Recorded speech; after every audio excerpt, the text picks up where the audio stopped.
বন্ধুরা, আমার কাছে নয়নতারা বলতে এই একটা গাছই আছে ভালো করে লাগানো। এবার চাইছিলাম দুটো সাদা কালারের নয়নতারা লাগাতে, তাই এই গাছগুলি পছন্দ হলো। মাটিটা শুকনো হয়ে গেছে, তাই প্রথমেই একটু জল দিয়ে নরম করে নেব। এরপর প্রথমে নিয়ে নেব মাটি, সমপরিমাণ কোকোপিট আর দুমুঠো গোবর সার। এবার ভালো করে মিশিয়ে নেওয়ার পালা। ভালো করে মেশানো হয়ে গেলে এবার গাছগুলিকে তুলে নেওয়ার পালা। প্রথমে পুরো টবটাকে মাটি থেকে তুলে নিয়ে তারপর টেনে গাছগুলিকে আলাদা করে নেব। ঘাসগুলির মতোই প্রচণ্ড শিকড় ছড়িয়ে গেছে পুরো টবটাতেই। যাই হোক, এবার গ্রো ব্যাগ থেকেও একে একে প্রত্যেকটা গাছকে তুলে নেব। এতগুলি গাছ থেকে যে দুটি গাছ সব থেকে ভালো হবে সেই দুটি গাছকেই লাগাবো। আর এই নয়নতারা গাছগুলি হলো দেশি নয়নতারা, তাই মরে যাওয়ার তো কোনো কোশ্চেনই আসে না।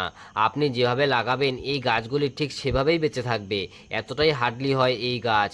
যাই হোক, এতগুলি গাছের থেকে এই দুটি গাছ বেশ পছন্দ হয়েছে, আর এই দুটি গাছেই ফুল ফুটে আছে।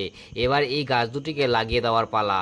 অনেক দিন আগে যে স্নেক প্লান্টগুলি রিপোর্টিং করার পর বেঁচেছিল, সেই স্নেক প্লান্টগুলিকেই কুচি কুচি করে টব আর গ্রো ব্যাগের নিচে দিয়ে দেব। তার ওপরেই মাটি দিয়ে সাদা নয়নতারা গাছ দুটিকে লাগিয়ে দেব।